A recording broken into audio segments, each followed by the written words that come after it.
ಏನು ಅವಶ್ಯಕತೆ ಇರತಕ್ಕಂಥದ್ದು. ಇವತ್ತು ಮತ್ತಿಕೆರೆಯಲ್ಲಿ ಚುನಾವಣೆ VSSಗೆ ಚುನಾವಣೆ ಇರ್ತಕ್ಕಂಥ ಇವತ್ತು ವಾಪಸ್ ತೆಗಿತಕ್ಕಂಥದ್ದಿಲ್ಲ. ನಾಮಿನೇಷನ್ಗಳನ್ನು ವಾಪಸ್ಸಾಗಿ ಪಡ್ಕೊಳ್ತಕ್ಕಂಥದ್ದಿಲ್ಲ. ಸಾಧ್ಯ ಆದರೆ ನಾನು ನರಸಿಂಹಮೂರ್ತಿ ಅಥವಾ ಭಾಗದೆಲ್ಲ ಮುಖಂಡರು ಹೋಗಿ ಸಾಧ್ಯ ಆದರೆ ರಾಜಿ ಮಾಡ್ತೀವಿ. ನಮ್ಮ ಮಾಜಿ ಶಾಸಕ ಮಂಜೂರು ಕೂಡ ಹೇಳಿದ್ದಾರೆ ಸಾಕಷ್ಟು.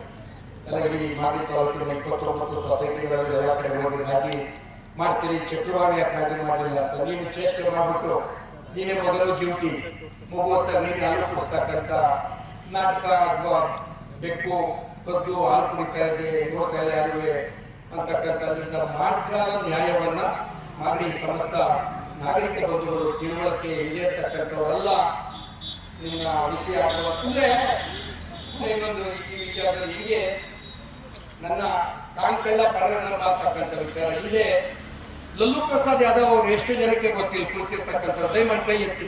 ಲಲ್ಲೂ ಪ್ರಸಾದ್ ಯಾದವ್ ಬಿಹಾರದ ಮಾಜಿ ಮುಖ್ಯಮಂತ್ರಿಗಳು, ಅವ್ರ ಶ್ರೀಮತಿಯವರು ಕೂಡ ರಾಬ್ಡಿ ದೇವಿಯವರು. ಅವ್ರಿಗೆ 13 ಜನ ಮಕ್ಕಳು. 13 ಜನ ಮಕ್ಕಳು. ಹಿಂದೆ ಮೀಸಾ ಅಂತಕ್ಕಂಥದ್ದೊಂದು ಕಾಯ್ದೆಯನ್ನು ತಂದ್ರು ಇಂದಿರಾ ಗಾಂಧಿ ಅವರು. ಅವರು ಇಂದಿರಾ ಗಾಂಧಿ ಅವರು ಬರ್ತಿದ್ದಂಥ ಸಂದರ್ಭದಲ್ಲಿ ಇವರು ವಿರೋಧ ಪಕ್ಷದಲ್ಲಿ ಇದ್ದಂಥದ್ದು. ಬಿಹಾರ್ ವಿಕಾಸ್ ವೇದಿಕೆ ಅಂತ ಏನೋ ಬೇರೆ ಪಕ್ಷದ ಅಥವಾ ರಾಷ್ಟ್ರೀಯ ಜನತಾ ದಳ ಯಾವುದೋ ಬೇರೆ ಒಟ್ಟಿನಲ್ಲಿ ಕಾಂಗ್ರೆಸ್ನಲ್ಲಿ ಇದ್ದಂಥವ್ರಲ್ಲ. 13 ಮಕ್ಕಳಲ್ಲಿ ಬಹುತೇಕ ಎಲ್ಲರೂ ಜಾಸ್ತಿ ಹೆಣ್ಮಕ್ಳೇ. ಈ 13ನೇ ಮಗನು ಕೂಡ ಹೆಣ್ಮಗುನೇ ಆದಾಗ ಪಾರ್ಲಿಮೆಂಟ್ ಗಲಾಟೆ ಮಾಡೋದು ಕಾಂಗ್ರೆಸ್ ಕೈವಾಡ ಆಯ್ಕೆ ಅಂತ. 13ನೇ ಮಗುನು ಹೆಣ್ಣು ಮಗು ಆದಾಗ ಕಾಂಗ್ರೆಸ್ನವ್ರು ಕೈವಾಡ ಇದೆಯಂತ. ಮತ್ತು ಈ ರೀತಿ ನೀನು ಯಾರೋ ಮಾಡಿದಂಥ ತಪ್ಪಲ್ಲಿ ಪಾಪ ಈ ಥರ ನೀನು ಕೂತಿದ್ರೆ ನಿನ್ಗೆ ಯಾರು ಏನೂ ಹೇಳಲಿಕ್ಕೆ ಸಾಧ್ಯ ಇಲ್ಲ. ಅದು ನಿಮ್ಮ ಮುಖಾಂತರ ಅಂತಕ್ಕಂಥ ಮಾತನ್ನ ಬೇಕೆ ಮುಖಾಂತರ ಎಚ್ಚರಿಕೆ ಅಂತ ನಾನು ತಗೋ, ತಿಳುವಳಿಕೆ ಅಂತ ನಾನು ತಗೋ.